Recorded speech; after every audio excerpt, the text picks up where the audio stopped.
అందరికీ నమస్కారం అండి. ఈరోజు మీ అందరికీ తెలుసు, ఎన్డీఏ గవర్నమెంట్ వచ్చిన తర్వాత 1 ఇయర్ పూర్తయిన తర్వాత ఈరోజు ప్రజల్లోకి ఒక ప్లానింగ్తో ఈరోజు ఎలాగ డెవలప్మెంట్ చేయాలి, ఎలాగ సంక్షేమ కార్యక్రమాలు ఇవ్వాలి అన్నది గౌరవ ముఖ్యమంత్రి గారు, గౌరవ ఉప ముఖ్యమంత్రి గారు, అదేవిధంగా నారా లోకేష్ గారు, మోడీ గారు అందరూ కూడా ఈరోజు ఒక మంచి ప్లాన్ తీసుకొని ఈరోజు ముందుకెళ్ళడం జరుగుతుంది. దానిలో భాగంగానే మొన్న సుపరిపాలన అనే ఒక కార్యక్రమాన్ని కూడా ఏర్పాటు చేసి ఆల్ మినిస్టర్స్, ఎమ్మెల్యేస్, ఎమ్మెల్సీస్, అదేవిధంగా సచివాలయంలో ఉన్న ఈ విజన్ 2047కి ఎవరైతే అపాయింట్ అయ్యారో వాళ్ళు, కలెక్టర్స్, ఆర్డీఓస్, ఐపీఎస్ ఆఫీసర్స్ అందరితో కూడా ఒక మంచి మీటింగ్ ఏర్పాటు చేసి ఆ రోజు నుంచి అంటే 1 ఇయర్ తర్వాత నుంచి జరగబోయే కార్యక్రమాలు ఏ విధంగా జరగాలన్న దాని మీద గౌరవ ముఖ్యమంత్రి గారు, గౌరవ ఉప ముఖ్యమంత్రి గారు, అదేవిధంగా ఇప్పుడు పురంధరేశ్వరి గారు అందరూ కలిసి కూర్చొని ఒక విజన్ ప్లాన్ ఇవ్వడం జరిగింది.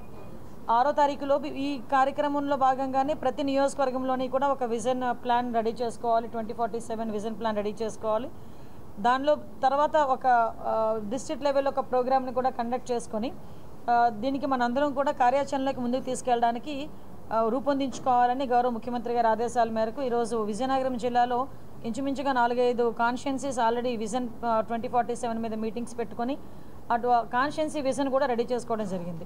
కాన్స్టిట్యున్సీ విజన్ కూడా ఈరోజు సెక్రటేరియట్లో కూడా అంటే గ్రామాల లెవెల్లో నుంచి కూడా ఒక 5 సంవత్సరాలకి అంటే 28-29 వరకు ఒక vision plan, at the same time 2047కి ఒక విజన్ ప్లాన్. ఈ 2 విజన్ ప్లాన్లతో ఆ గ్రామంలోని 2 టైప్స్లో డివైడ్ చేశారు. ఆ గ్రామానికి ఏ ఇన్ఫ్రాస్ట్రక్చర్ కావాలా, గ్రామానికి వాటర్ ట్యాంక్ కావాలా, డ్రైన్స్ కావాలా, రోడ్స్ కావాలా, ఆ గ్రామంలోని ఇంకా ఇన్ఫ్రాస్ట్రక్చర్ ఏది పెంచితే లైవ్లీహుడ్ పెరుగుతుంది అన్నది ఒక aspect. At the same time ఒక ఫ్యామిలీని బేస్ చేసుకొని ఆ ఫ్యామిలీకి హౌసింగ్ స్కీమ్ ఉందా, లేకపోతే పెన్షన్ అర్హత ఇవ్వగలిగిన పెన్షన్ వాళ్ళకి ఇంకా పెన్షన్ రావట్లేదా, ఇంకా అమ్మక వందనం కింద ఏదైనా ప్రాబ్లమ్స్ ఉన్నాయా, ఈ టైప్ ఆఫ్ ఒక బేస్ చేసుకొని ఒక పక్కా ప్రణాళికతో ఈరోజు ఆంధ్రప్రదేశ్ రాష్ట్రాన్ని ముందుకు తీసుకెళ్లాలి అని ఒక విజనరీ కలిగిన నాయకుడిగా గౌరవ ముఖ్యమంత్రి గారు చెప్పిన ఆదేశాల మేరకు ఈరోజు విజయనగరం జిల్లాలో మేము మీటింగ్ ఏర్పాటు చేసుకోవడం జరిగింది. ముఖ్యంగా విజయనగరం సెక్టార్, మన విజయనగరం జిల్లాను అనుకుంటే నేను చాలా సందర్భాల్లో చెప్పాను, ఇది వెనుకబడిన జిల్లా కాదు, దీన్ని ప్రాపర్ వేలో యూటిలైజ్ చేసుకుంటే అభివృద్ధి చెందిన జిల్లా కింద మార్పు చెందడానికి అతి తక్కువ కాలంలోనే మనం చేయొచ్చు అని చెప్పి మేము మీ అందరికీ కూడా చెప్పడం జరిగింది. దానికి మీ భాగస్వామ్యం, అదేవిధంగా ప్రజాప్రతినిధులుగా మాది, అదేవిధంగా అఫీషియల్స్గా అందరి భాగస్వామ్యం తీసుకోవాలని మేము కోరుకుంటున్నాం. ముఖ్యంగా మేము ఏంటంటే ఇందులోనే మనకి అగ్రికల్చర్ సెక్టార్ అనేది చాలా ఇంపార్టెంట్ మన విజయనగరం ఈ విజన్ ప్లానింగ్లో. ఆ అగ్రికల్చర్ సెక్టార్ కూడా ఇందాకే మేము అగ్రికల్చర్ జేడీ గారితో, హార్టికల్చర్ జేడీ గారితో అందరితో కూడా మేము మాట్లాడడం జరిగింది. ఓవరాల్గా 170,000 ఎకరాలు ఈరోజు హెక్టార్లు ఈరోజు మనకి విజయనగరం జిల్లాలోని మనం తీసుకోగలిగితే, అగ్రికల్చర్ సెక్టార్లో తీసుకోగలిగితే వాటిని ఏ విధంగా మనం వాటిని క్రాప్ని పెంచవచ్చు, మార్కెటింగ్ పెంచవచ్చు, జీడిపి రేట్ని దగ్గర మనకి డబుల్ చేయొచ్చు అన్న దాని మీద వాళ్ళు కూడా ఒక క్లియర్ ఇన్ఫర్మేషన్ ఇవ్వడం జరిగింది. మేము కలెక్టర్ గారు, మినిస్టర్ గారు, ఎంపీ గారు అందరం కూడా ఇందులో వన్ ఆఫ్ ద పార్ట్ కాబట్టి సపరేట్గా సెక్టార్స్ వైజ్గా కూడా మేము ఇండస్ట్రియల్ సెక్టార్ వైజ్గా, అగ్రికల్చర్ సెక్టార్ వైజ్గా, సర్వీస్ సెక్టార్ వైజ్గా కూడా మేము ఒక మీటింగ్స్ ఏర్పాటు చేసుకొని ఈ ప్లానింగ్ని బట్టి ముందుకెళ్ళాలి అన్న ఆలోచనతో ఉన్నాం. At the same time P4 అన్నది కూడా ఈరోజు చాలా ఇంపార్టెంట్ ఫ్యాక్టర్ కాబట్టి P4లో కూడా ఇన్ఛార్జ్ మినిస్టర్గా మేము, అదేవిధంగా లోకల్ మినిస్టర్, అదేవిధంగా మనకి ఎంపీ గారు, ఎమ్మెల్యేలు అందరూ కూడా ఇందులో ఇన్వాల్వ్మెంట్ ఉంది కాబట్టి P4 విధానంలోని ఏదైతే మనకి బంగారు కుటుంబాలను ఐడెంటిఫై చేశారో సుమారుగా మన జిల్లాలో 67,000 మందిని బంగారు కుటుంబాలను ఐడెంటిఫై చేశారు. సుమారుగా మార్గదర్శులను చూస్తే దగ్గర 2,700 మంది మార్గదర్శులను కూడా ఐడెంటిఫై చేయడం జరిగింది. వీళ్ళతో పాటు ఇంకా ముందుకు వచ్చే ఈరోజు వెరీ గుడ్ థింగ్ ఈజ్ మన మినిస్టర్ గారు కూడా ఈరోజు బంగారు కుటుంబాలని తన దత్తత తీసుకునే P4లో భాగంగానే తనకున్న 264 బూతులు ఉన్నాయి తను ఎందుకంటే అక్కడ నుంచి నేను గెలిచి వచ్చాను కాబట్టి నేను అక్కడికి ఏదో చేయాలి నా నియోజకవర్గంలో అన్న తపంతో మంత్రి గారు కూడా ముందుకు వచ్చి ఈరోజు 264 బూతుల్లో ప్రతి బూత్ నుంచి ఒక బంగారు కుటుంబాన్ని నేను అడాప్ట్ చేసుకుంటానని చెప్పడం జరిగింది. ఇది మంచి ఇనిషియేషన్. దీన్ని నేను మనస్ఫూర్తిగా మంత్రి గారిని అభినందిస్తున్నా. దీన్నే మనం స్ఫూర్తిగా తీసుకొని మిగతా ఎమ్మెల్యేస్, అదేవిధంగా మిగతా మినిస్టర్స్ అందరం కూడా మేము కూడా ముందుకు వెళ్ళాలి అని మేము ఆలోచన చేసుకున్నాం. ఎమ్మెల్యేలు కూడా ముందుకు వచ్చారు. అదేవిధంగా గొంపా కృష్ణ గారు కూడా ఈరోజు DCMS చైర్మన్ గారు కూడా ఈరోజు ముందుకు వచ్చి ఒక 20 కుటుంబాలని నేను ఈరోజు P4 కింద దత్తత తీసుకుంటానని చెప్పడం జరిగింది. గొంపా కృష్ణ గారిని కూడా నేను మనస్ఫూర్తిగా అభినందిస్తున్నా. మేమెందుకు ఒక స్టెప్ ఫార్వర్డ్ వేసామంటే మమ్మల్ని చూసైనా మిగతా వాళ్ళందరూ ముందుకు రావాలి. సాధారణంగా ఈ పత్రికాముఖంగా మేము చెప్పాలి, ఏదో దత్తత తీసుకోవడం P4 విధానం అంటే మనం ఆ లైవ్లీహుడ్ అంతా మనం చేసుకోవడం అనేది కాదు. దయచేసి అక్కడ ఒక చిన్నది కూడా అర్థం చేసుకోవాలి. ఎస్పెషల్లీ P4 విధానంలో దత్తత బంగారు కుటుంబాలకి మనం మోరల్ సపోర్ట్ ఇవ్వాలి.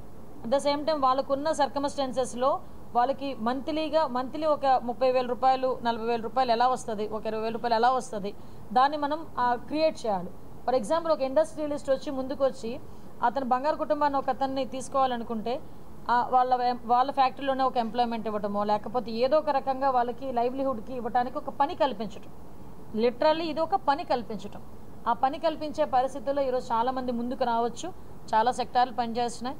ఏదో అంటారు కదా, మన జన్మభూమికి మనం ఇచ్చే తీసుకునే ఒక రుణం కింద మనం భావించుకోవాలి. దీన్ని బేస్ చేసుకొని విజయనగరం జిల్లాలో ఉన్న చాలామంది ముందుకొచ్చి ఈరోజు తమ చేతనైనంత సాయం P4 విధానంలో బంగారు కుటుంబాలకి చేయాలని ఒక ఇన్ఛార్జ్ మినిస్టర్గా అదేవిధంగా ప్రజాప్రతినిధులు మేమందరం కూడా విజయనగరం జిల్లా ప్రజలందరికీ కూడా మేము విన్నవించుకుంటున్నాం, ఇన్వైట్ చేస్తున్నాం. P4 విధానంలో P4 కుటుంబంలోకి మీరు కూడా రండి అని ఇన్వైట్ చేస్తున్నాం. దయచేసి అందరూ కూడా ఇందులో కార్యోన్ముఖులు కావాలని మనస్ఫూర్తిగా తెలియజేసుకుంటున్నానండి. అదేవిధంగా ఈరోజు గౌరవ SP గారు కూడా ఈరోజు శక్తి యాప్లో SOSని ఏ విధంగా మనం యూజ్ చేసుకోవాలి దాని మీద కూడా ఒక డెమో ఇచ్చి మాకు ఈరోజు లాంచ్ చేశారు. మీ అందరికీ తెలుసు, శక్తి యాప్ ఈరోజు ఇంచుమించుగా 1,20,00,000 మందికి పైగా ఈరోజు రిజిస్ట్రేషన్ చేసుకున్నారు. దానిలోని శక్తి యాప్లోని మ్యాక్సిమం ఆడపిల్లలకి ఎటువంటి ఇబ్బంది కలగకుండా చూసుకునే బాధ్యత తీసుకుంటున్నాం. SOSని ఎలా ఉపయోగించుకోవాలి అన్నది కూడా ఈరోజు ఒక డెమో ఇచ్చి మాకు అందరికీ కూడా ఎక్స్ప్లెయిన్ చేశారు. అది కూడా పోస్టర్ కూడా రిలీజ్ చేసుకున్నాం. SP గారికి కూడా మనస్ఫూర్తిగా నేను అభినందనలు తెలియజేసుకుంటున్నాను. మేము ఒక 1 ఇయర్ వచ్చిన తర్వాత కూడా మేము గత ప్రభుత్వం గురించి మాట్లాడడం అన్నది పద్ధతి కాదు, కానీ మాట్లాడాలి ఇప్పుడు. ఎందుకంటే మీరు అన్నది కరెక్ట్. ఇవి ఇంతకుముందు మీరు అబ్జర్వ్ చేయండి, గాంజా 2019 వరకు ఏ లెవెల్లో ఉండేది, 19 తర్వాత ఏ లెవెల్లో ఉన్నది ఒకసారి గ్రాఫ్లు కూడా తీసుకుంటే ఆ ఉదాసీనత అన్నది చాలా క్లియర్గా మనకు కనిపిస్తుంది. అట్ ద సేమ్ టైం ఈ ఉగ్ర కదలికల మీద ఇంత నిఘా వర్గాలు పనిచేసినప్పటికీ కూడా చాలా unfortunate thing is and at the same time surprise thing is, ఎక్కడో ఒక దగ్గర మనకి కనిపించాల్సిన ఈ ఉగ్రవాదుల తాలూకా కదలికలు మన సరౌండింగ్లోనే కనిపించడం అన్నది అట్ ద సేమ్ మనకు అందులో ఇంకా వన్ ఆఫ్ ద లెకెస్ట్ పార్టీస్ మన ఇంటెలిజెన్స్ వర్గాలు కరెక్ట్గా పనిచేసి వాళ్ళు ఇన్ టైంలో పట్టుకొని మనల్ని ఒక సేఫ్ గార్డ్లోకి తీసుకురావడం అన్నది ఒక మంచి పాయింట్ కింద మనం కూడా తీసుకోవాలి. At the same time police department కానీ ఇంటెలిజెన్స్ డిపార్ట్మెంట్స్ కానీ సెంట్రల్ ఇంటెలిజెన్స్ డిపార్ట్మెంట్ కానీ దీని మీద చాలా తరువుగా పనిచేస్తున్నారు. ఇప్పుడు మీకు అందరికీ తెలిసిందే, టెక్నాలజీ పెరిగిపోయింది, ప్రతి ఒక్కరికి యూట్యూబ్ చేతిలో ఉంది. అటువైపు ఆ టెక్నాలజీని ఏదో అంటారు కదా, ప్రాపర్ వేలో మంచికి ఉపయోగించుకునే కన్నా చెడుకు ఉపయోగించుకునే పరిస్థితులు కనిపిస్తూ ఉన్నాయి. ద సేమ్ టైం ఈరోజు గాంజా ఉందండి. నేను చాలా హ్యాపీగా చెప్తాను, మొన్న మనకి యాంటీ నార్కోటిక్ డే జరిగింది. ఆ రోజు కనుక మేము మొత్తం లెక్కలు తీసుకుంటే ఇంతకుముందు 10,000 ఎకరాల పైన కల్టివేషన్ ఉన్న గాంజా క్రాప్ని మనం వచ్చిన తర్వాత ఈగల్ టీమ్ ఏర్పాటు చేసిన తర్వాత దాన్ని 99 ఏకర్స్, ఆ 99 ఏకర్స్ కూడా అది కూడా డిమాలిష్ చేసేసి వాళ్ళని కూడా ఈరోజు ప్రాపర్ వేలో నడిపించడం. ఈరోజు ఆల్టర్నేటివ్ క్రాప్స్కి సంబంధించి వాళ్ళు ఈరోజు దగ్గర మీరు నమ్ముతారా, దగ్గర 40,000 సంథింగ్ ఆ సీడ్స్ కూడా ఇవ్వడం జరిగింది. అంటే వాళ్ళకి ఆల్టర్నేటివ్ క్రాప్స్ కింద మనం ఈ పసుపు కానీ జింజర్ కానీ టర్మరిక్ కానీ వాళ్ళకి ఆల్టర్నేటివ్ క్రాప్స్ అన్ని కాఫీ, ఈ మన పెప్పర్ ఇవన్నీ కూడా విత్తనాలు కూడా పంపిణీ చేసుకున్నాం. This is the right time both కల్టివేషన్కి గాంజా కల్టివేషన్కి కానీ ఆల్టర్నేటివ్ క్రాప్ కల్టివేషన్ కానీ జూలై ఆగస్ట్ అనేది టైం అనమాట. ఈ టైంలోనే వాళ్ళకి ఆల్టర్నేటివ్ క్రాప్స్కి సంబంధించిన సీడ్స్ ఇస్తే వాళ్ళు అటువైపు వెళ్ళరు అని ఈరోజు ఈగల్ టీమ్స్ మోటివేట్ చేసి ప్రతి 10,000 ఎకరాలకి కూడా ఈరోజు ఆల్టర్నేటివ్ క్రాప్స్ సంబంధించిన సీడ్స్ ఇవ్వడం జరుగుతుంది. ఈరోజు మీరు అబ్జర్వ్ చేసుకుంటే, అంటే నేను స్టేట్లను నేను డివైడ్ చేసి మాట్లాడడం కాదు, కానీ మనకి ఒరిస్సా సైడ్ నుంచి అటు తమిళనాడు ఎక్కువగా మనకి ట్రాన్స్పోర్ట్ అయ్యే పరిస్థితి. మీరు అబ్జర్వ్ చేసుకుంటే ఆంధ్రాలోకి ఎంటర్ అయిన తర్వాత మ్యాక్సిమం ఐదర్ విజయనగరం లేకపోతే అనకాపల్లి, వైజాగ్ ఈ ఏరియాస్లో చాలా ఎక్కువగా హ్యూజ్గా మనం పట్టుకుంటున్నాం. అంటే ఒక్క సంవత్సరంలోనే దగ్గర 70,000 కేజీలని డిమాలిష్ చేసాం. గాంజాని. అంటే ఈరోజు ఎంత ప్రాపర్ వేలో వర్క్ చేసుకుంటాం. ఈవెన్ దో మోటివేషన్ కావాలని ఈగల్ క్లబ్స్ని ఏర్పాటు చేసుకున్నాం. అంటే నేనేమంటానంటే ఒక బాధ్యత కలిగిన ఒక గవర్నమెంట్ చేసే పని ఇలా ఉంటే లాస్ట్ 5 years కనీసం దీని మీద ఒక రివ్యూ చేసిన పాపాను కూడా పాలు నాకు తెలిసి పోలీస్ డిపార్ట్మెంట్తో ఒక రివ్యూ చేసిన పాపాను ఏ రోజు కూడా జగన్మోహన్ రెడ్డి నాకైతే తెలియదు. ఈరోజు అలా కాదు, ప్రతి ఎవ్రీ మంత్ మార్నింగ్ వేసేకి ఏం జరుగుతుంది అని ఎక్కడ ఒక చిన్న ఇన్సిడెంట్ జరిగినా మాకన్నా ముందు సీఎం గారు స్పందిస్తున్నారు. సో అందువల్లనే మేము కూడా కంట్రోల్ చేసుకోగలుగుతున్నాం. మ్యాక్సిమం ఇవన్నీ కూడా గంజా ఇవన్నీ కూడా కట్టడి చేసుకోగలుగుతాం. జరుగుతుందండి. ఇందులోని వాళ్ళ పాత్ర ఏదైనా ఉంది అని తెలిసిన తర్వాత డెఫినెట్గా మేము చేస్తాము. ఇందులోని కొంచెం ఇన్డెప్త్గా ఎంక్వైరీ జరుగుతుంది. కొన్ని విషయాలు మేము కూడా పత్రికాముఖంగా చెప్పలేము. దయచేసి అది వదిలేయండి. విచారణ జరుగుతుంది. కాదండి, మీరు అబ్జర్వ్ చేసారే లేదో, మేము 10 సార్లు మేము చెప్పేవాళ్ళమి. మేము అపోజిషన్లో ఉండేటప్పుడు ఎస్పెషల్లీ ఉమెన్ ప్రెసిడెంట్గా నేను కూడా చాలా సందర్భాల్లో అప్పీల్ చేశాను. మద్యం షాపుల్లో ఎందుకు క్యూఆర్ సిస్టమ్ ఎందుకు పెట్టట్లేదు, డిజిటల్ పేమెంట్స్ ఎందుకు పెట్టట్లేదు అని ఆ రోజు మేము చాలా సందర్భాల్లో విత్ ఫిగర్స్ చెప్పున్నాం. అరే మీరు ఇంత నాసిరకమైన మద్యాన్ని అమ్ముతున్నారు, ఈ నాసిరక మద్యంతో ఇంతమంది అనారోగ్య పాలవుతున్నారు, ఇంతమంది చనిపోతున్నారు. జంగారెడ్డిగూడెం లాంటి దగ్గర 21 మంది చనిపోతే అప్పుడు ప్రతిపక్ష హోదాలో గౌరవ ముఖ్యమంత్రి చంద్రబాబు నాయుడు గారు నేను ఇద్దరం కలిసి ఆ రోజు విజిట్ చేసిన పరిస్థితి. ఇలాంటివి జరగకుండా చేయడానికి ఆ రోజు డిస్టిలరీస్లో కూడా ఎంత కెపాసిటీ ఆఫ్ స్పిరిట్ ఇందులో ఉంటుంది, ఎంత పర్సంటేజ్ ఆఫ్ స్పిరిట్ ఇందులో ఉంటుందని చెప్పి డీటెయిల్గా ఇచ్చాం. అది ఒక సెక్టార్. సెకండ్ది ఏంటంటే ఇందుకు మీరు డిజిటల్ పేమెంట్స్కి మీరు అలౌ చేయట్లేదని మేము చెప్తే ఒక్కరోజైనా సంబంధించిన మినిస్టర్ కానీ సీఎం కానీ స్పందించారా అండి? పైగా మా మీద బురద జల్లి మా మీద సోషల్ మీడియాలో చాలా వరస్ట్గా కామెంట్స్ పెట్టిన పరిస్థితి. ఆ రోజు మేము దేనికి జడవల. సో నేనేమంటానంటే ఆ రోజే మేము చెప్పాం, అరే రేపు పొద్దున్న ఎలక్షన్స్కి ఖర్చు పెట్టే సొమ్ము అంతా మీరు కష్టపడిన సొమ్ము తీసుకెళ్ళే వాడు ఖర్చు పెడతారు వాళ్ళు. ఆ రోజు మేము చెప్పాము ఆ మాట. డిజిటల్ కరెన్సీ లేకుండా ఉంటే దానికి ఒక అథెంటికేషన్ ఉంటుంది డిజిటల్ కరెన్సీకి అయితే, ఆ డిజిటల్ పేమెంట్స్ ఉంటాయి. అది లేదు. ఎంత లోపలికి వెళ్తుందో ఎంత గవర్నమెంట్కి వెళ్తుందో అడిగే లెక్కలు చేసే పరిస్థితి లేదు. సో దట్ మేము ఆ రోజే చెప్పాము ఇదే జరుగుతుంది అని చెప్పాము. అదే జరిగింది. ఈరోజు అదే తేటతెల్లమైంది.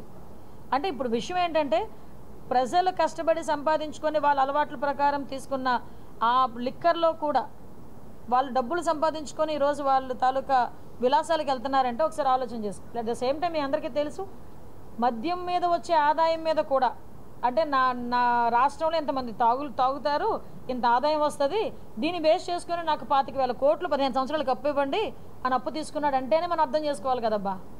అసలు ఎవరైనా లిక్కర్ మీద అప్పు తీసుకుంటారా? అంటే మించుమించుగా చెప్పాలంటే మనుషుల ప్రాణాలని మన ఆడపిల్లల తాలిబొట్లని 25 సంవత్సరాలు తాకట్టు పెట్టేశాడు జగన్మోహన్ రెడ్డి.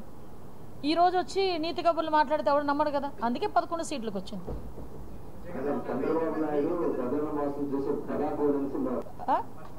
అసలు దగాకోడిని అసలు ఎన్ని రకాలుగా దగాకోడు అంటే ఇంట్లో అమ్మను మోసం చేసిన పెద్ద దగాకోరు, చెల్లిని మోసం చేసిన పెద్ద దగాకోరు, కార్యకర్తలు మోసం చేసిన పెద్ద దగాకోరు, సొంత బాబాయిని హత్య చేసి ఆ చెల్లిని మోసం చేసిన పెద్ద దగాకోరు. ఇంతకన్నా పెద్ద దగాకోరు ఎక్కడ ఉంటాడండి? 16 నెలలు ప్రజల సొమ్ము తిని 16 నెలలు జైల్లో ఉండి 45,000 కోట్ల రూపాయలు ఆస్తులు ఈడీ జప్తుల్లో ఉండి అంతకన్నా పెద్ద దగాకోరు ఎవరు ఉంటారు? ఇంత దగాకోరుని ఆయన పక్కన కూర్చోబెట్టుకుని ఆయన నాయకత్వంలో ఈయన పనిచేస్తూ చంద్రబాబు నాయుడు గారిని మాట్లాడుతున్నారంటే ఒకసారి ఆయన రీథింక్ చేసుకోవాలి. మీకు ఇక్కడ విషయం కొంచెం ఎలాబరేటెడ్గా ఒకసారి మాట్లాడుకోవాలి మనం. ఈయన సంవత్సరం ముందు బెట్టింగ్లోని చనిపోయిన అతనికి విగ్రహం కడితే సంవత్సరం తర్వాత ఆ ఇంటికి వెళ్ళి విగ్రహం ఆవిష్కరణ చేసి ఆ ఇంటి కుటుంబాన్ని పరామర్శిస్తాడు. ఆ పరామర్శించే నేపథ్యంలో దళిత వ్యక్తి సింగయ్య, ఒక రెడ్డి వాళ్ళ కార్యకర్తలే. ఒక కార్యకర్త మా కార్యకర్త ఏంటంటే అంబులెన్స్ అతను ఇన్ టైంలో హాస్పిటల్కి వెళ్ళలేక ఒక్కతను చనిపోయాడు. అంటే ఒక సంవత్సరం తర్వాత జరగబోయే పరామర్శ ఏదో దాని ఏంటంటారంటే ఆయన ఏదో యాత్ర చేశాడు. ఏ యాత్ర? ఓదార్పు యాత్ర. ఆ సంవత్సరం తర్వాత చేసి ఇతరుగాడు చేసిన ఓదార్పు యాత్రలో 3 చనిపోయారు. 3 చనిపోతే నిజంగా కన్సర్న్ ఉన్న వ్యక్తి అయితే నాకు తెలిసి ఇమ్మీడియట్గా సింగయ్య చనిపోయిన ప్లేస్కి వచ్చి వాళ్ళ కుటుంబాన్ని సింగయ్య చనిపోయిన ప్లేస్కి వచ్చి వాళ్ళ కుటుంబం దగ్గరికి వెళ్ళి పరామర్శించాడు. కానీ ఈయనేం చేశాడు? ఇన్ని రోజుల తర్వాత ఇప్పుడు ఆ వెహికల్ కిందన అతను పడి చనిపోయాడు, అతను వెహికల్ కింద పడ్డా కూడా పట్టించుకోకుండా పక్కకు తోసారు, ఆ కారణంతోనే చనిపోయాడు అన్నది వాస్తవాలు బయటకు వచ్చిన తర్వాత అప్పుడు కూడా అతని తాలూకా నైజాన్ని చూపించుకున్నాడు. ఆ కుటుంబాన్ని అతను పార్టీ ఆఫీస్కి పిలిపించుకున్నాడు. పిలిపించుకొని ఓదార్పు అంట. మరి ఇదేమి రకం ఓదార్పు యాత్ర నాకైతే తెలియదు. అంటే వర్క్ ఫ్రమ్ హోమ్ లాగా ఏదేదో ఓదార్పు ఫ్రమ్ హోమా ఏదో సంథింగ్ ఏదో చెప్పుకోవాలి దీన్ని కూడా. అది తెప్పించుకున్న తర్వాత ఏంటి, ఆవిడని పాపం చేసి ఆవిడకి ఏం తెలుసండి. ఆ రోజు మా వాళ్ళు కూడా చాలామంది మీలాంటి ప్రెస్ వాళ్ళు కూడా, నేను అక్కడ కొంతమందితో మాట్లాడాను, వాళ్ళు కూడా నాతో చెప్పారు ఇలా యాక్సిడెంట్ అయింది, యాక్సిడెంట్ అయ్యి ఇలా తీసుకొచ్చారు, చనిపోయారని చెప్పారు. నిన్న ఆవిడ మాటలు విన్నారు. ఆవిడ పాపం ఏ పరిస్థితుల్లో అలా మాట్లాడాల్సి వచ్చిందో కూడా తెలుసు. కానీ క్లియర్గా ఒక కోర్టులోని నడుస్తున్న ఇష్యూ గురించి అలా మాట్లాడించడం అనేది ఎంతవరకు సమంజసం అన్నది కూడా మేము లీగల్గా మేము కూడా పర్యవేక్షించుకుంటున్నాం. కానీ ఒకటి ఇక్కడ చాలా క్లియర్, ఇక్కడ 2 రకాల యాంగిల్స్ మీరు అబ్జర్వ్ చేసుకోండి. సొంత కార్యకర్త కారు కింద పడిపోతే పక్కకు లాగేసి కనీసం కన్సోల్ చేయడానికి, వాళ్ళ కుటుంబాన్ని ఓదార్చడానికి, ఆ కుటుంబానికి ఆర్థిక సాయం చేయడానికి కూడా వాళ్ళ ఇంటికి వెళ్లకుండా పిలిపించుకొని చేసిన వ్యక్తి ఒకవైపు అయితే, అదే దళితుడిని తన కారులో ఎక్కించుకొని తనకు ఉపాధి చూపించి ఆ కుటుంబానికి భరోసా నిలబడిన వ్యక్తి చంద్రబాబు నాయుడు గారు. ఇక్కడ మనకు వేరియేషన్ కనిపిస్తుంది. సో ఆ వేరియేషన్ని ప్రజలు కూడా గమనించుకోవాలని నా ఉద్దేశం. ప్లస్ సెక్యూరిటీ మేము ఇస్తున్నామని చెప్పి పదే మా డీజీపీ గారి దగ్గర నుంచి నేను, మా డీజీపీ గారు, మా ఎస్పీ గారు అందరం చెప్తుంటే ఆయన ఇవ్వలేదంటే ఆయన ఏ టైప్ ఆఫ్ సెక్యూరిటీ కోరుకుంటున్నాడో నాకైతే అర్థం కావట్లా. Z+ సెక్యూరిటీ ఆయన ఎందుకు ఇస్తున్నామో కూడా మళ్ళీ చెప్తున్నాం. కేవలం అతని ప్రతిపక్ష పార్టీ నాయకుడి కింద మేము ఇవ్వట్లే, ఆయనకి ప్రతిపక్ష హోదా లేదు, కేవలం ex-CM కాబట్టి మేము అది ఇస్తున్నాం. ఆయన ఇస్తున్నాము, మేము ఇవ్వాల్సిన బుల్లెట్ ప్రూఫ్ వెహికల్ మేము ఇస్తాము, Z+ సెక్యూరిటీ మేము ఇస్తున్నాము, అన్నీ చేస్తున్నాం మేము. కానీ ఆయన ఎందుకో ఆయనకి మరి ఆయన ఏ టైప్ ఆఫ్ సెక్యూరిటీ కోరుకుంటున్నాడో నాకైతే అర్థం కావట్లేదు. ఆయన కోరుకునే సెక్యూరిటీ అయితే మేము ఇవ్వలేం. యాజ్ పర్ రూల్ మా Z+ సెక్యూరిటీ అయితే మేము ఇస్తాం. కాన్స్టిట్యున్సీలో తొలి అడుగు కార్యక్రమానికి నేను కూడా అటెండ్ అవుతున్నా. నిన్న నేను కూడా అటెండ్ అయ్యా. ఒకటండి, ఈరోజు మంచి క్వశ్చన్ అడిగారు, మీకు కూడా చెప్పాలి. సంవత్సరం అంటే గెలిచిన తర్వాత సంవత్సరంలో మేము ఇంటింటికి వెళ్తున్నాం. ఇంటింటికి ఎంత ధైర్యంతో వెళ్తున్నామండి మేము. హ్యాపీగా అరే మీకు పెన్షన్లు ఇచ్చాము, అమ్మకు వందనం ఇచ్చాము, మీ ఊర్లో రోడ్లు వేసాము, మీకు డ్రైన్స్ కట్టించాము, వాటర్ ఫెసిలిటీ కల్పిస్తున్నాము, మీకు ఇన్ఫ్రాస్ట్రక్చర్ డెవలప్ చేస్తున్నాము, మీ జిల్లాలకి పరిశ్రమలు తీసుకొస్తున్నాము. ఇంత ధైర్యంగా మేము వెళ్తున్నాం లోపలికి. వాళ్ళు కూడా అంతే హ్యాపీగా రిసీవ్ చేసుకుంటున్నారు, ఓన్ చేసుకుంటున్నారు మమ్మల్ని. నిన్న నేను నా కాన్స్టిట్యున్సీలో ఒక విలేజ్ వెళ్ళాను. ఆ అమ్మాయి పిలిచి నన్ను అడుగుతోంది, చెప్తోంది నాకు, అమ్మ నాకు 3 పిల్లలు, నాకు 3 పిల్లలకి అమ్మకు వందనం పడిందమ్మా, ఇంతకుముందు ఒక్కడికే వచ్చేది అమ్మఒడి, ఈరోజు తల్లికి వందనం వచ్చింది, 3కి కూడా తల్లికి వందనం వస్తుంది నాకు, నేను చాలా హ్యాపీగా ఉన్నాను. ఇంకొక ఆవిడ వచ్చిందమ్మా, నా కొడుకుకి ప్రైవేట్ స్కూల్లో కూడా ఫ్రీగా సీట్ ఇచ్చారు ఈరోజు మీ గవర్నమెంట్లో, నేను చాలా హ్యాపీగా ఉన్నాను. ఒక ముసలాయన అయితే నేను మీకు ఫోటో కూడా చూపిస్తాను, నేను ఎలక్షన్ క్యాన్వాసింగ్లో ఇచ్చానంటే ఒక పసుపు కండువ, అది వేసుకొని వచ్చాడు. ఏం తాత ఎవరైనా ఇచ్చారా అంటే నువ్వే ఇచ్చావు అన్నాను. నాకంటే నన్ను నువ్వే అంటారులేండి, ఓన్ చేసుకుంటారు. సో నువ్వే ఇచ్చావు, ఎప్పుడు ఇచ్చానంటే ఎలక్షన్ క్యాన్వాసింగ్లో ఇచ్చావు, మరి ఇప్పుడు ఎందుకు వేసుకొచ్చావు అన్నాను. ఈ కల్వర్ట్ ఇచ్చావుగా, అప్పుడు అడిగాను కల్వర్ట్ ఇచ్చావుగా అంటే వాళ్ళంతా ఓనర్షిప్ తీసుకుంటున్నారు, మేము ఏం చేస్తున్నాం అనేది గమనిస్తున్నారు ప్రజలు. ఆ కల్వర్ట్ ఇచ్చావు, ఇన్ని రోడ్లు ఇచ్చారు, సో మేము ఓనర్షిప్ తీసుకుంటున్నాము, మేము మిమ్మల్ని ఆహ్వానిస్తున్నాం అన్న రీతిలో ఈరోజు చాలా మంచిగా ఉంది. నాకు ఇప్పటికే అర్థం కాదు ఏంటంటే రీకాల్ అంటున్నారు వైఎస్ఆర్సీపీ వాళ్ళు. ఇది ప్రజలు ఇచ్చిన మ్యాండేట్, ప్రజలు ఇచ్చిందే కదా, మరి దీనికి రీకాల్ ఏంటి? అది అసలు ఆ పదం ఉపయోగించినోడికైనా పనిచేస్తుందో లేదో తెలియట్లేదు నాకు. ఓకేనా? ఇంకానా వస్తుంటాయి పోతుంటాయి. మేము రాజకీయ నాయకులుగా మేము ఒక టర్మ్ ఉంటాము, ఇంకో టర్మ్ ఉంటాము, వస్తుంటారు పోతుంటారు. కానీ పర్మనెంట్గా ఉన్నది మీరు. ఒక 30 years సర్వీస్ చేసి 35 years సర్వీస్ చేసుకొని ఒక విజన్ ప్లాన్లో మీరు కూడా నాతో పార్ట్ అవుతున్నందుకు మనం హ్యాపీ ఫీల్ అవ్వాలి. అట్ ద సేమ్ టైం మీరు ఇస్తున్న సజెషన్స్ని క్యారీ ఫార్వర్డ్ చేసుకునే విధంగా నెక్స్ట్ వచ్చిన ఆఫీసర్ కూడా క్యారీ ఫార్వర్డ్ చేసుకునే విధంగా ఉండాలి. దీన్ని కొంచెం చాలా ఈజీ వేలో తీసుకోవద్దు, దీన్ని కొంచెం సీరియస్గా తీసుకోండి. ఎస్పెషల్లీ విజయనగరానికి ఉన్న స్ట్రెంగ్త్ అగ్రికల్చర్ బేస్, అగ్రికల్చర్నే కాకుండా ఉన్న రిసోర్సెస్ని వాడుకొని ద బెస్ట్. అంటే సాధారణంగా నేను చాలా సందర్భాల్లో చెప్తాను, విజయనగరం శ్రీకాకుళం జిల్లాలు అనేసరికి వెనుకబడిన జిల్లాను ముద్ర వేసేసారు. కానీ వెనుకబడిన జిల్లాలు ఏమీ కాదు. కరెక్ట్ వేలో ప్రాపర్ వేలో కనుక యూటిలైజ్ చేసుకుంటే వీటికి ఉన్నంత స్ట్రెంగ్త్ దేనికి లేదు. ఈరోజు అటు ఇరిగేషన్ ప్రాజెక్ట్స్ కానీ, అటు పక్క నుంచి మనకి సీ కోస్ట్, ఇప్పుడు రాబోయే ఎయిర్పోర్ట్, అదేవిధంగా మనకి అగ్రికల్చర్ సెక్టారు, హార్టికల్చర్ సెక్టార్, ఇవన్నీ కూడా మనకి ఇండస్ట్రియల్ సెక్టర్, ఇవన్నీ కూడా వన్ ఆఫ్ ద మన ఫ్రెషింగ్ పాయింట్స్. ఇవన్నీ కూడా దీన్ని బేస్ చేసుకొని అన్ని డిపార్ట్మెంట్లు కూడా ఇందాక మన మినిస్టర్ గారు చెప్పినట్టుగా ఎలైన్ డిపార్ట్మెంట్స్ తోని కోఆర్డినేషన్ చేసుకొని మన ముందుకు వెళ్లాల్సిన బాధ్యత ఉంది. అట్ ద సేమ్ టైం నేను కూడా మన పోలీస్ డిపార్ట్మెంట్ కూడా ఎక్కడైనా ఏ పరిశ్రమలు రావాలన్నా లేకపోతే ఏదైనా డెవలపింగ్ యాక్టివిటీస్ జరగాలన్నా అక్కడున్న లా అండ్ ఆర్డర్ కూడా వన్ ఆఫ్ ద బేస్ అవుతుంది. సో ఈ రోజు వరకు మనం ఏం చేస్తున్నామంటే ద బెస్ట్ పోలీసింగ్ మనం ఇక్కడ విజయనగరం జిల్లాలో ఇవ్వగలుగుతున్నాం. అట్ ద సేమ్ టైం ఏదైనా ఇష్యూ జరిగినా కూడా కన్వెక్షన్ రేట్ కూడా స్టేట్ లెవెల్లో అంతా చూసుకున్నాం. విజయనగరం జిల్లా ద ఫస్ట్ ప్లేస్ లో ఉంటుంది కన్వెక్షన్ రేట్స్ లో కూడా. సో ప్రాపర్ వేలో పనిచేసి మనం కనుక మంచి రిజల్ట్ కనుక తీసుకొస్తే ప్రజలు కూడా ఆశీర్వదిస్తారు. At the same time P4 విధానంలో కూడా ఏదైతే మనకి మార్గదర్శులు ఉన్నారు, బంగారు కుటుంబాలు దగ్గర 67,066 మంది బంగారు కుటుంబాలను ఐడెంటిఫై చేసుకున్నాం. సో ఇక్కడ ఉన్న ప్రజాప్రతినిధులు అదేవిధంగా అఫీషియల్స్ మీరు కొంచెం మోటివేట్ చేసి ఇందాక మన మినిస్టర్ గారు ఎమ్మెల్యే గారు వీళ్ళందరూ చెప్పినట్టుగా వాట్ ఎవర్ ఇట్ ఒక అంటే ప్యాటర్న్ క్లియర్ గా అర్థమయ్యేటట్టు ఉండాలి. P4 విధానంలో ఒకళ్ళు దత్తత తీసుకోవడం అంటే ఎలా అనుకుంటున్నారంటే చాలా మంది ఇంకా వాళ్ళ ఫుడ్ హ్యాబిట్స్ దగ్గర నుంచి అన్ని మేమే పెట్టుకోవాలేమో, రేపు పొద్దున పిల్లల పెళ్లిళ్ళు కూడా మేమే చేయాలేమో అన్న దృక్పథంతో చాలా మంది ఉన్నారు. అది కాదు, వాళ్ళు బతికేదానికి వాళ్ళకి కొంచెం సపోర్ట్. ఫర్ ఎగ్జాంపుల్ ఒక ఇండస్ట్రియలిస్ట్ బయటకు వచ్చారు, అతన్ని అడాప్ట్ చేసుకోవాలి. ఆయన వేరేగా తీసుకొచ్చి అతను అమౌంట్ పెట్టగల ఎవరైతే పర్సన్ ఉన్నారో ఆ పర్సన్ ని వాళ్ళ తాలూకా క్వాలిఫికేషన్ బేస్ చేసుకుని వాళ్ళ కంపెనీలోనే ఉద్యోగం ఇవ్వటము, లేకపోతే ఏదైనా ఎడ్యుకేషన్ ఇన్స్టిట్యూషన్ కి ఏదైనా వాళ్ళు కొంచెం సపోర్ట్ చేయడము, ఎడ్యుకేషన్ సపోర్ట్ చేయడము, ఒక మోరల్ సపోర్ట్ ఇవ్వటము, ఇది ఒక కాన్సెప్ట్. దీన్ని కూడా కొంచెం మ్యాసివ్ లెవెల్లో మీరు అందరూ కూడా కొంచెం ఎంకరేజ్ చేసి అందరితో ఎక్స్ప్లెయిన్ చేసి as well as possible your target time ప్రకారం నాకు తెలిసి ఆగస్ట్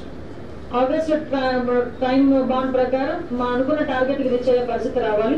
దీనివల్ల ఏం లేదు, ఆర్థికంగా ఈ సమానత్వం అన్నది వస్తే ఆటోమేటిక్ గా ముందుకు వెళ్ళొచ్చు అన్నది గౌరవ సీఎం గారి తాలూకా కాన్సెప్ట్. దీనికి మనందరం కూడా మనమందరం దీనికి అడాప్ట్ అవుతాం. అడాప్ట్ అయ్యి ముందుకు వెళ్లాల్సిందిగా మరొకసారి మిమ్మల్ని అందరినీ కోరుకుంటూ సెపరేట్ గా మనందరూ మన ఎమ్మెల్యేలు మినిస్టర్ గా టైం తీసుకొని కలెక్టర్ గా టైం తీసుకొని అగ్రికల్చర్ సెక్టర్ సెపరేట్ గా ఇండస్ట్రియల్ సెక్టర్ సెపరేట్ గా ఒకసారి మనం మీటింగ్ కూడా పెట్టుకుందాం.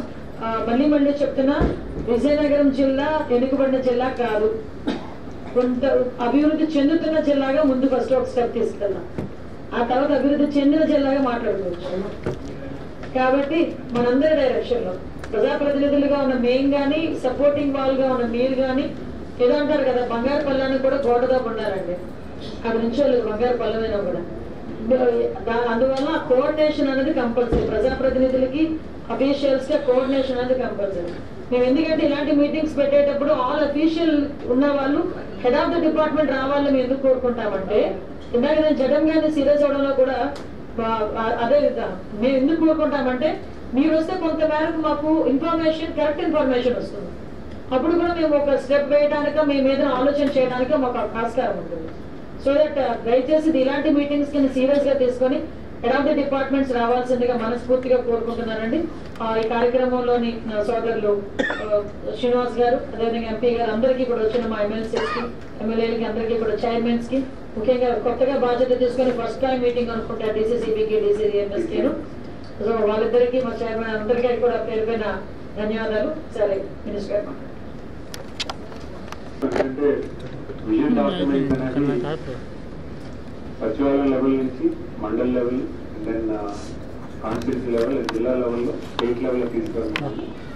ప్రధానంగా ఈ విజన్ డాక్యుమెంట్ చేసేటప్పుడు మనకున్న అర్థం అవలసిన సిచ్యువేషన్ ఏంటంటే, మన నియోజకవర్గంలో ఎటువంటి అసెట్స్ ఉన్నాయి, ఎటువంటి ప్రాపర్ ఫండ్స్ ఉన్నాయి, ఎటువంటి ఎంత క్వాంటిటీ ఆఫ్ ప్రొడక్షన్ ఉంది, ఎంత క్వాంటిటీ ఆఫ్ కన్జంప్షన్ ఉంది అనే డీటెయిల్స్ మనకి క్లారిటీగా ఇచ్చారు. అయితే లోకల్ కన్జంప్షన్ ఎంత ఎక్స్పోర్ట్ అవుతుంది, అలాగే అగ్రికల్చర్లోని, హార్టికల్చర్లోని, లైవ్లీహుడ్స్లో కానీ, లేకపోతే టూరిజంలో కానీ, లేకపోతే ఇండస్ట్రీ సైడ్ కానీ, సర్వీస్ సెక్టర్ కానీ ఏ రకంగా మనం ఇంకా స్ట్రెంథెన్ చేసుకోవచ్చు అనేది క్లియర్గా ఇక్కడ డాక్యుమెంట్స్ తయారవుతున్నాయి. ఇక్కడున్న ఆఫీసర్స్ అందరూ లాస్ట్ 3-4 months నుంచి చేస్తున్న ఎక్సైజ్ ఏంటంటే అనాలిసిస్ రిపోర్ట్. జనరల్ గా ఏంటంటే ఈచ్ డిపార్ట్మెంట్ ఇన్ఫర్మేషన్ ఉంటుంది, కానీ ఆల్ డిపార్ట్మెంట్ ఇన్ఫర్మేషన్ ఇప్పుడు విజన్ డాక్యుమెంట్స్ లో వస్తుంది. జనరల్ గా అర్లియర్ గా ఉండేటప్పుడు ఒక్క డిపార్ట్మెంట్ కు ఒక డాక్యుమెంట్ ఉండేది. హెల్త్ ఎలా ఉండేది, అగ్రికల్చరల్ గా ఉండేది, హార్టికల్చరల్ గా ఉండేది. ఇప్పుడు అన్ని కంబైన్ చేసి ఒక డాక్యుమెంట్ తయారు చేసుకుంటాం. సచివాలయం లెవెల్ నుంచి, మండల్ లెవెల్ నుంచి, కాన్స్టిట్యున్సీ అండ్ డిస్ట్రిక్ట్. దీంట్లో మనం అనలైజ్ చేయాల్సింది ఏంటంటే ప్రధానంగా ఎటువంటి లైవ్లీహుడ్స్ క్రియేట్ చేయొచ్చు, ఆపర్చునిటీస్ ఎటువంటి క్రియేట్ చేయొచ్చు అనే దాని మీద మనం ఎక్సైజ్ చేసుకోవాలి. అది మాలో ఎస్ఎస్సీ ఉమెన్ ఎక్సైజ్ చేయడానికి కూడా ఈరోజు ఒక ఎగ్జిక్యూటివ్ బాడీ కాన్స్టిట్యున్సీ లెవెల్లో, డిస్ట్రిక్ట్ లెవెల్లో, కాన్స్టిట్యున్సీ లెవెల్లో ఫామ్ చేయడం జరిగింది. సో దీన్ని కానీ మనం జాగ్రత్తగా తీసుకెళ్ళగలిగితే మనం అనుకున్నటువంటి 15% గ్రోత్ రేట్ ఏదైతే ఉందో 15% గ్రోత్ రేట్ ఎవ్రీ ఇయర్ తీసుకురావాలంటే మనం అవుట్ ఆఫ్ ది బాక్స్ ఆలోచించాలి. రెగ్యులర్గా వెళ్ళే సిస్టమ్ కాకుండా కొత్తగా ఏం చేస్తే బాగుంటుంది, కొత్తగా టార్గెట్స్ ఎలా ఎస్టాబ్లిష్ చేయాలి అనే దాని మీద శాసనసభ్యులు మేము చేస్తాం. ఆఫీసర్స్ కూడా మీరు కూడా అలైన్ చేస్తే బాగుంటుందని కూడా నా ఉద్దేశం. రెగ్యులర్ ప్రాక్టీస్ లో మీరు వర్క్ చేసే కన్నా ఒక 1 hour daily out of the box ఏం చేస్తే బాగుంటుంది అని మీ శాసనసభ్యులకి రికమెండ్ చేయగలిగితే దాన్ని ముందుకు తీసుకెళ్ళడానికి, ప్రమోట్ చేయడానికి. జనరల్ గా ఇప్పుడు హార్టికల్చర్ లో ఉన్నటువంటి ఆపర్చునిటీ చాలా మంది తెలియదు, ఆఫీసర్ ఎవరికి తెలుసు, దానికి అవేర్నెస్ చేయాలి. మీటింగ్ పెట్టండి, మేమందరూ కూడా ప్రమోట్ చేస్తాము. మీరు అడ్మినిస్ట్రేటివ్ వర్క్ చేస్తారు, మీరు చేసిన వర్క్ ని మేము గ్రౌండ్ తీసుకెళ్ళడానికి ఎమ్మెల్యే, శాసనసభ్యులు కానీ అందరూ కూడా లోకల్ రిప్రజెంటేటివ్స్ మీకు సహకారం చేస్తాం. ఇప్పుడు మన యోగా అంత బాగా సక్సెస్ అయిందంటే it's combination of administration and local bodies. ఈ రెండు సమయపూర్తిగా పనిచేయబట్టే యోగా అంత సక్సెస్ఫుల్ గా ఈవెంట్ అయింది. సిమిలర్ గా ఎవ్రీ యాక్టివిటీని కూడా ఎవరైతే కాన్స్టిట్యున్సీ ఆఫీసర్ ఉన్నారో వాళ్ళందరూ కూడా కొంచెం మీరు చాలా ఫోకస్కి వెళ్తే చాలా బాగుంటుందని ఒకటి. అలాగే T4 మోడల్ కూడా సిపిఓ గారికి, ఎమ్మెల్యేకి లిస్ట్ ఇవ్వగలిగితే ప్లస్ మనకి డిస్ట్రిక్ట్ ప్లానింగ్ ఆఫీసర్ ఎవరైతే ఉన్నారో కాన్స్టిట్యూన్సీ ముందుకు తీసుకెళ్ళడానికి కూడా ఆస్కారం ఉంటుంది. సో దీని నెక్స్ట్ లెవెల్ మీటింగ్ లో మాత్రం మోర్ కన్వర్జెన్స్ ఉండాలి. మనం ఈచ్ 5% మనం ఒక కాన్స్టిట్యూన్సీకి అలైన్ చేస్తాము. ఒక్కొక్కరికి ఒక రోల్ ప్లే ఇచ్చాము. అగ్రికల్చర్ ఒకరికి, లైఫ్ స్టాక్ ఒకటి ఇచ్చినట్టున్నాము, అలాగే అడ్మినిస్ట్రేటివ్ ఒకటి ఇచ్చాము, సర్వీస్ సెక్టర్ ఒకటి ఇచ్చాము, అండ్ ప్రోటోకాల్ ఒకటి ఇచ్చాము. అలాగే వాళ్ళకి కన్వర్జెన్స్ డిపార్ట్మెంట్స్ తో కూడా ఎలానే ఇలా వర్క్ కాన్సెప్ట్ తీసుకురావాలి. అంటే డిస్ట్రిక్ట్ లెవెల్లో కన్వర్జెన్స్ మీటింగ్ తీసుకురావడం కానీ, కాన్స్టిట్యూన్సీ లెవెల్లో వాళ్ళ లైన్ డిపార్ట్మెంట్స్ తో వాళ్ళు పనిచేసేదానికి కానీ ఒక సిస్టమ్ ఎస్టాబ్లిష్ చేయాలి. ప్లస్ గవర్నమెంట్ సబ్సిడీ ఇస్తున్నటువంటి PMEGP కానీ, PMFME కానీ, లైఫ్ స్టాక్ కానీ దీని మీద అవేర్నెస్ కూడా ఎక్కువ క్రియేట్ చేయాలి. ఎక్కువ కన్సల్టెన్సీ, DPR చేసే కన్సల్టెన్సీ కూడా మనం తయారు చేసుకోవాలి. ఎందుకంటే జనరల్ గా చాలా మంది ఏంటంటే ఆపర్చునిటీ ఉంది, దానికి బ్యాంక్ కావాల్సినటువంటి డాక్యుమెంట్ తయారు చేసే దాంట్లో కొంచెం బ్యాక్వర్డ్నెస్ ఉంది. మీరు అంటే అలైన్డ్ ఆడిటర్స్ కానీ, ప్రభుత్వానికి సపోర్ట్ చేసే రిజిస్టర్డ్ ఆడిటర్స్ ఎవరైతే ఉన్నారో ఆ లిస్ట్ కూడా ఇస్తే, డిపార్ట్మెంట్స్కి ఇస్తే వాళ్ళు కూడా DPR చేసుకొని బ్యాంక్ లోన్ సదుపాయం వినియోగించుకోవడం జరుగుతుంది.